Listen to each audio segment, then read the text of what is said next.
Hello everyone, I'm Kiran Pandey, the Program Director of the Environment Resources Unit at the Center for Science and Environment. I welcome you all to this first online course on demystifying climate data. And I'm going to take you across to an interesting concept of creating a data diary that you will all find very, very useful when you want to write reports or stories on climate change. So let me take you across to this concept of climate data diary and how do we create it.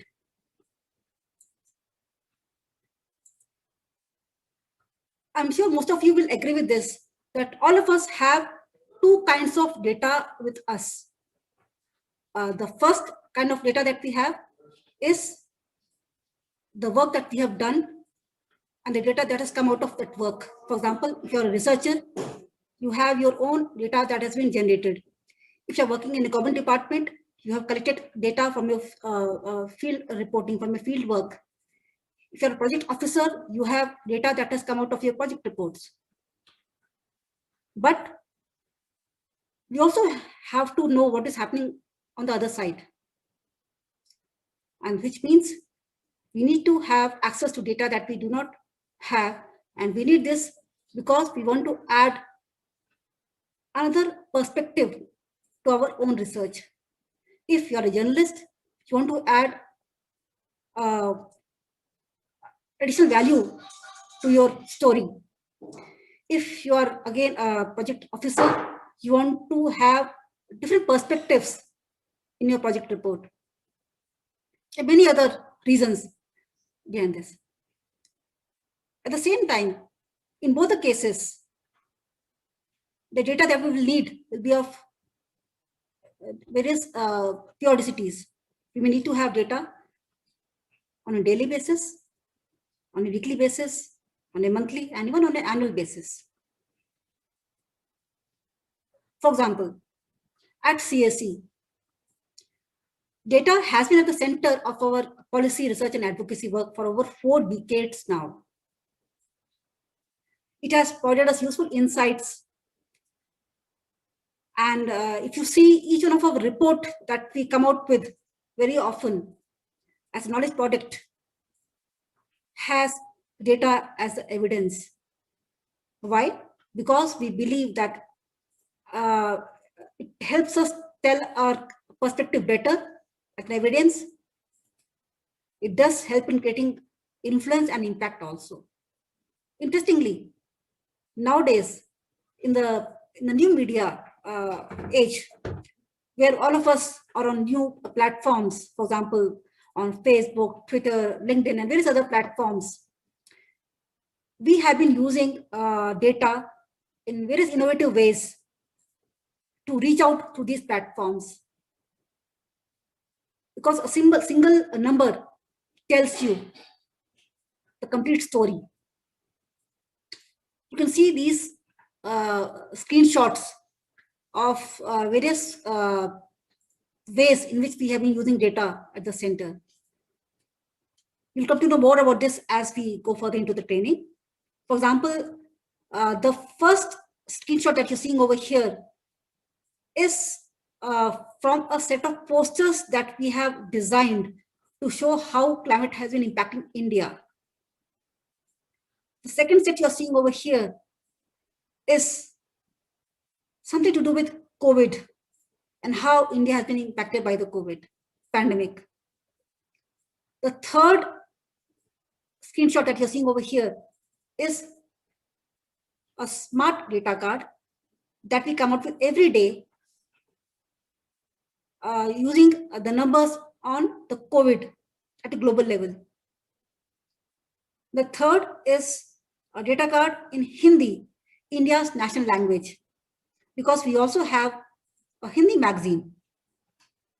And therefore, you can see whether it's English or Hindi or any other language, we have been the numbers can be used innovatively to reach out to a wider audience through the new media platforms as well.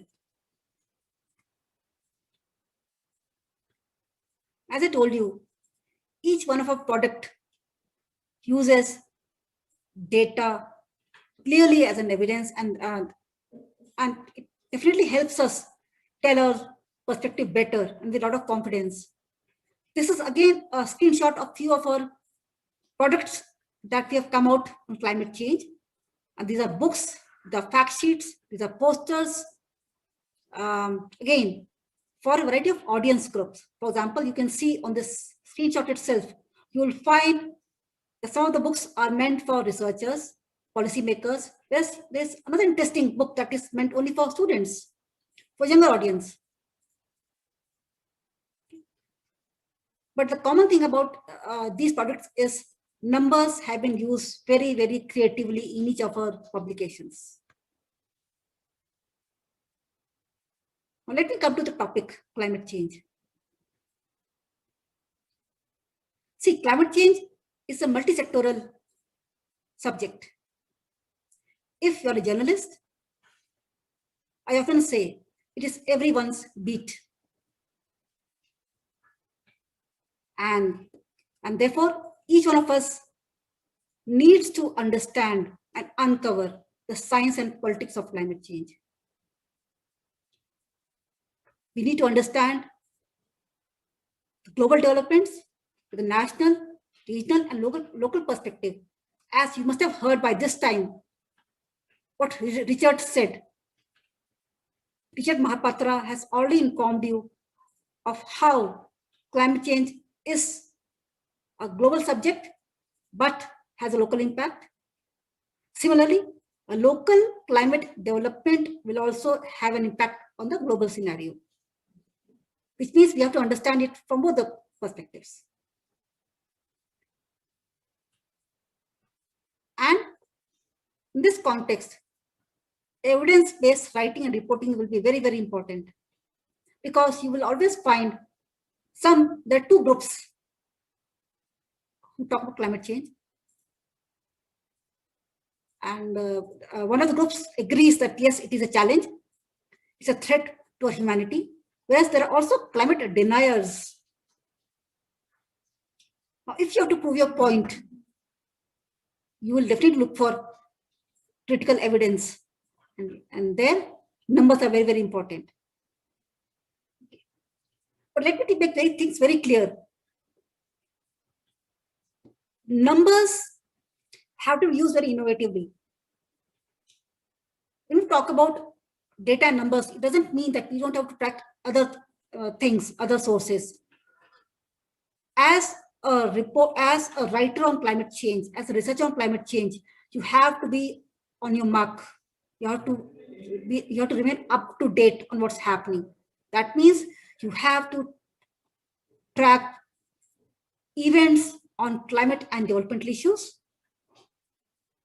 That means you have to build your diary of global and national events that you would like to track and remain up to date. Because in each of these events, you'll find interesting knowledge being generated. Other interesting thing about climate change is it impacts all of us. It impacts our livelihood, which means people is central to the debate on climate change. This also means that we have to meet people, interact with them to understand the situation on ground. And this statement stands true for all of us, for our friends in Africa, in South Asia, in Nepal. Again, there are a few people from Nepal as well in this group. Which means everybody has to keep this in mind, that when we talk about numbers, we have to use numbers along with these sources as well. You have to track events, you have to understand people's perceptions, you have to talk to them and understand what the actual situation on the ground. And yes, now to prove your point further, you would definitely need data as evidence. And that's why this workshop is very, very important for all of us. It can help us find a better story if you're a journalist. It can add a new research area to your project work.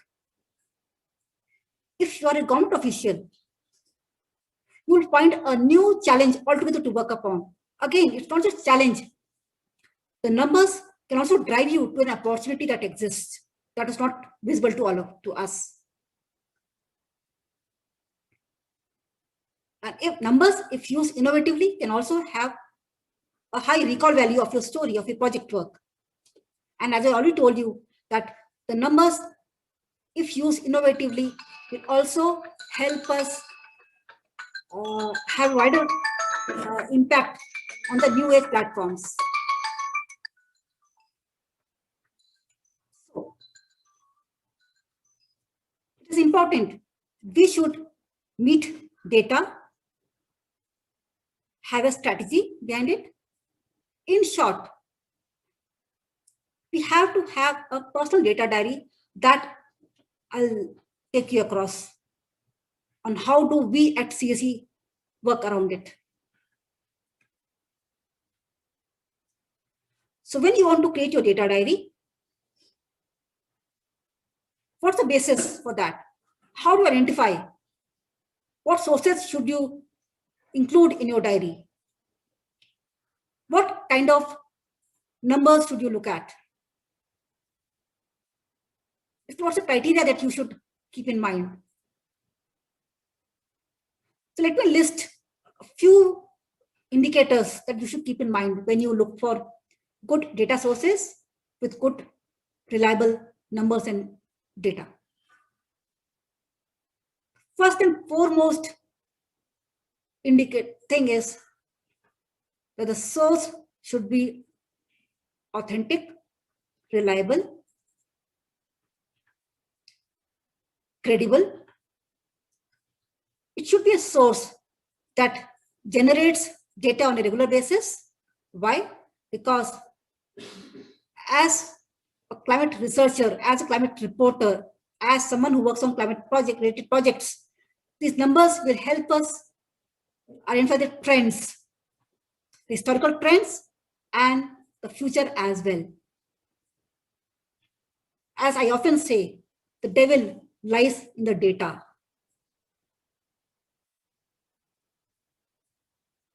And besides this, you should be on the lookout for sources that give you unprocessed granular data to help you understand the global and local scenario better. Because you can use the unprocessed data for better analysis.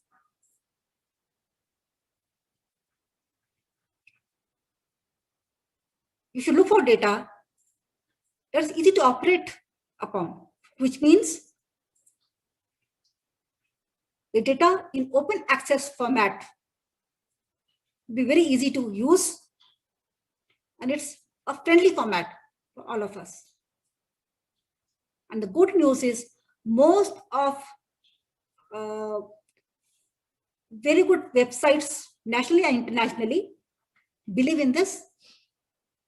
They have made data available in the open access format. That means data that we can just simply import and start the analysis, and of course, and also visualize them graphically. Last, and the most important, the most interesting aspect when you look for good data sources is make a list of or identify sites that give you the power to visualize the data graphically. For example, the website of FAO, the website of WHO, World Bank. All these global websites give you the power. They empower you with raw data, unprocessed data. At the same time, they also give you data that can be visualized by you. I think by this time you must have been convinced that to do all this, we have to have a good diary. So So let us meet and interact with data and try to make our own personal data diary. For example, as I already told you, look for sources with raw and graphical data available on the websites. And this is the most simplest and the most powerful website that I always come across and always recommend to everyone. Our World in Data. The beauty of this website is it gives you data well categorized under various subject heads that any layman can understand. It has raw data. You can use the data to compare country by country on various indicators. And you can also get a graphic created out of it. And we have also an assignment for you based on this website. So make a note of this website very seriously. And you'll see that once you start working on this website, it's so easy to work on. That means this should be on your data diary, definitely.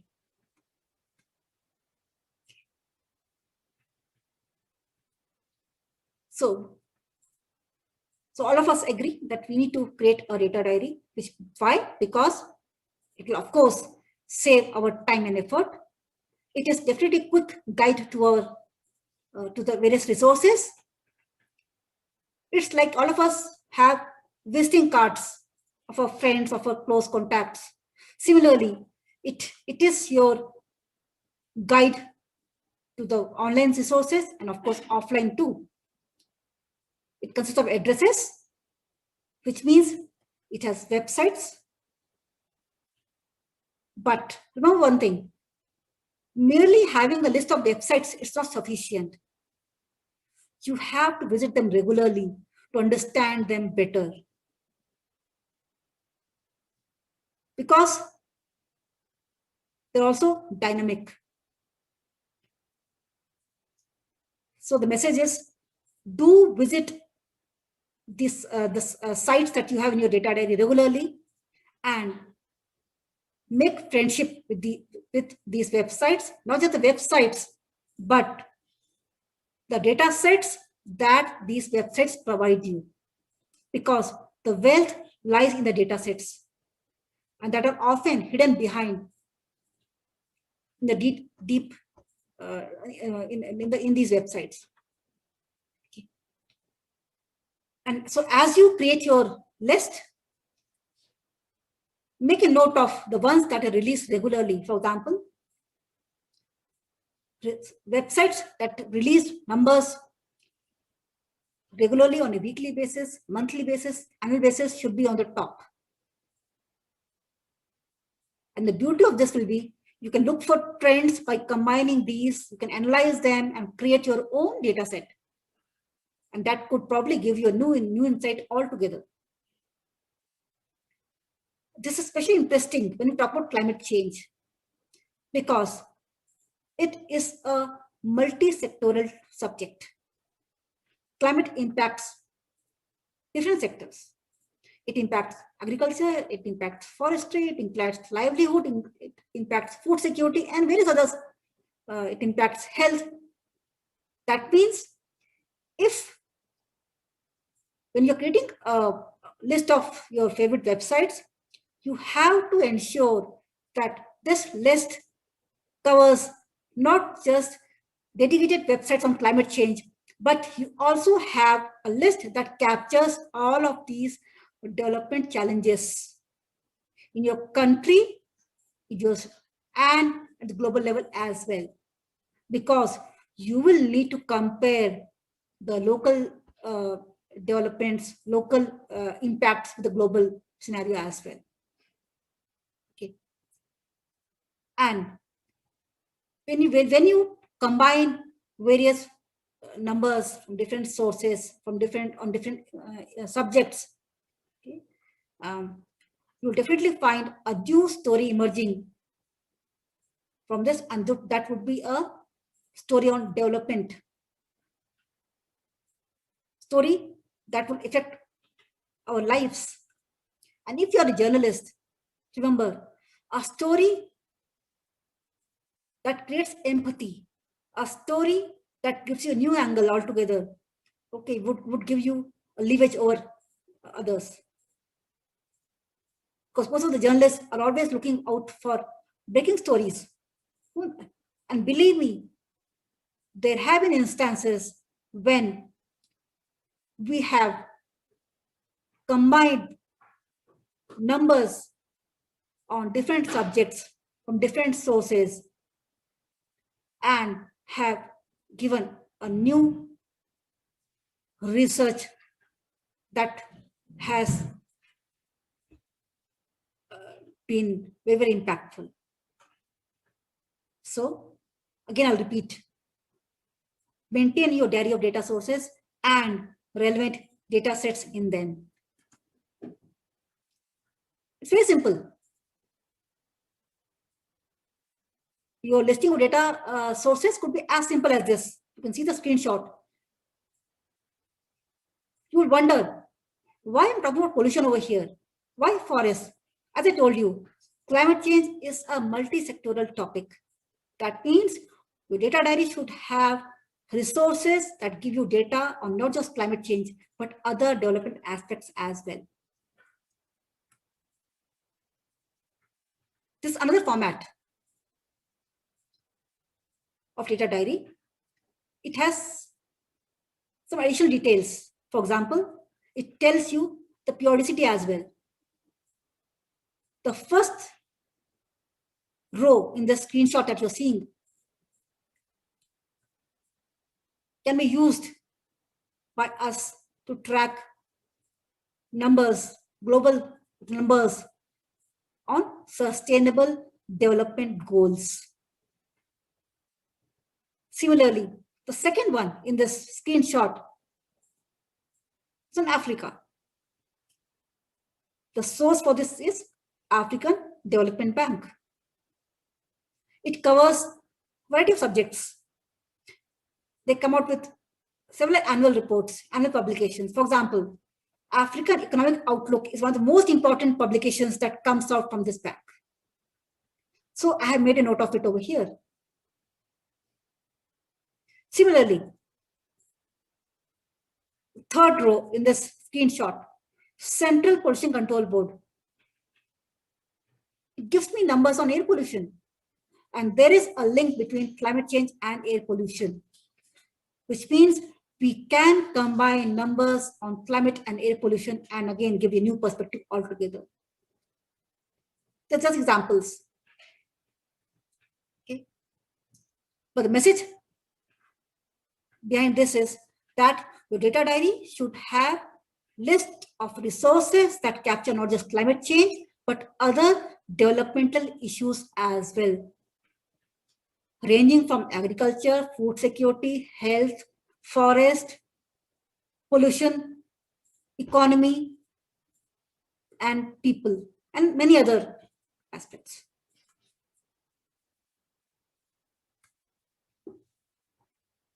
So what I do over here is, in fact, we at the Center for Science and Environment, we do have a list of resources as a strategy, because this helps us save our time when we have to write many reports or stories. So I'll take you across to a few select global data sources on climate change, specifically in this presentation. But this is not an exhaustive list. It's just a glimpse of few websites. But we will be sharing with you a complete list of similar websites separately. So please take a look at those sites also. So this is the website of World Meteorological Organization. Anybody working on climate change should definitely make a note of it. And this should be the topmost site to track global numbers on climate change and weather.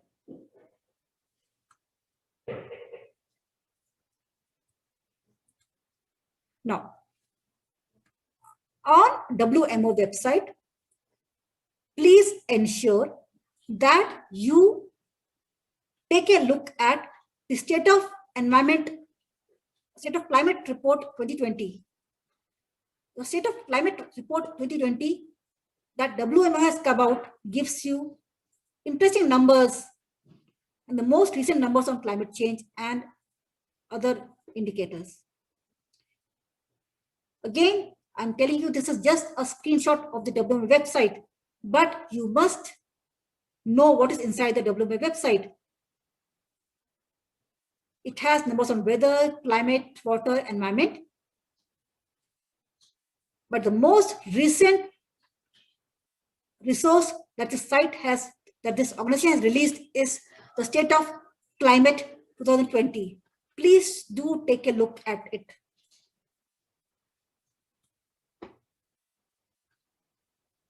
National Oceanic and Atmospheric Administration, in short, NOAA.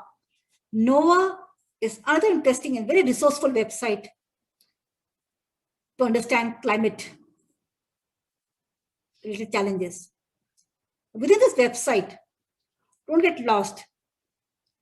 You should actually see the climate data dashboard that they have given.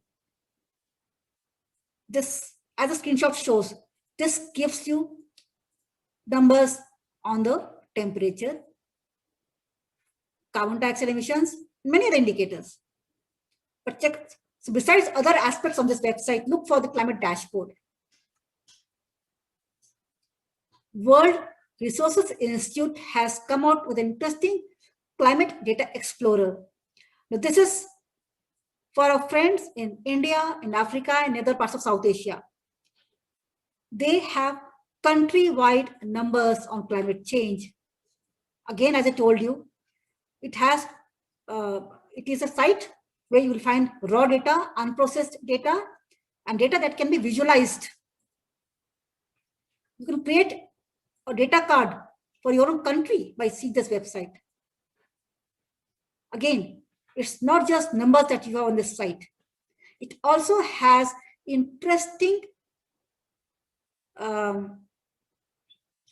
information, or very useful information that can be used by any climate researcher. What I like the most on this website is it gives you interesting aspects of climate policies, again, countrywide. And this is a screenshot of the country Ghana that I've just taken from this site. Climateanalytics.org is, again, a very resourceful website with interesting numbers. It has interesting tracker on climate change and what countries are doing to mitigate the challenge. It has policy analysis, and they come up with things regularly. It gives you assessment of the climate challenges, country-wide, content-wise.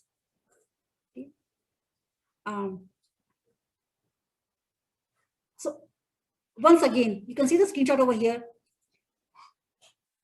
This is a must if you want to track the global scenario on climate policies, the mitigations, and how countries plan to go forward after the COVID challenge. This is just to show that climate cannot be understood in silo. You need to connect dots with other sectors to understand the challenge. And this slide shows you exactly that. If this is what we're talking about, so how do we connect the dots? The first and the foremost interesting resource for this could be your dashboard on Sustainable Development Goals. This is a screenshot of the dashboard. You can check out your country's progress, obvious indicators on climate change and other development indicators. They also come out with annual reports, country-wide reports. This is a must to connect the dots between climate change and other development indicators countrywide. Let me take you to the slide once again. When I talk about climate change and sustainable development goals, remember that in India, we also have our own report on SDGs. Niti Aayog has come out with a status report on India's performance on the SDGs. So please see this in context of your national reports as well. And this is especially for my Indian friends who are part of this workshop. So when you connect dots between climate change and other issues, you cannot afford to miss FAO and the data that they have provided you with. As the name suggests, Food and Agriculture Organization. It definitely has numbers on agriculture, food security, and other aspects, but it also has data on emissions intensity by country of various agricultural and animal products, again, for the content and for the country as well. This is again a screenshot for Africa, but you can see this for your own region as well. Water scarcity clock is another interesting tool that I came across, and I'm sure you'll love it. This is also an interactive tool. You can use this to visualize how people are living in the world that is scarce of water. And this especially focuses on absolute water scarcity across the world. I would urge you to check out this to know the status of your country. And once again, with this, it can be used by you to create a data card on your country's water scarcity. So there are many such sites that we have listed in the data diary that I use at the center. And I will be sharing with you a separate list that will be given to you as an essential reading under module 2 of this workshop. So please check out the section on essential readings of module 2 for more such resources on climate and related issues. We will give you 2 such lists. One will be the global list on climate data sources, and another will be a national list for India specifically. So I'm repeating again, this is not a complete list. This is just a glimpse of what the list, what your diary should have.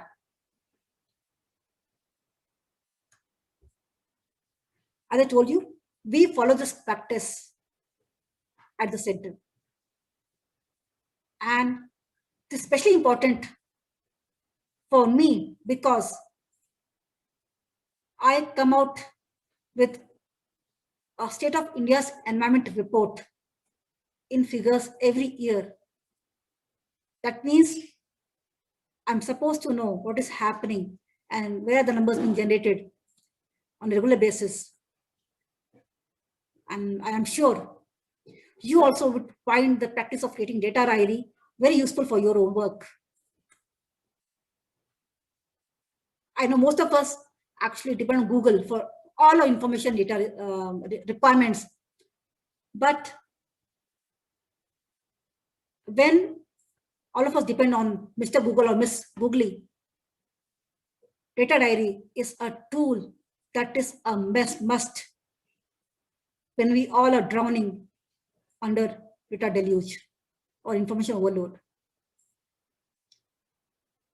A customized data diary that you will create will definitely help you to track, navigate, and deep dive into the diverse sources of data sets, information, and knowledge that is international, national, and regional as well.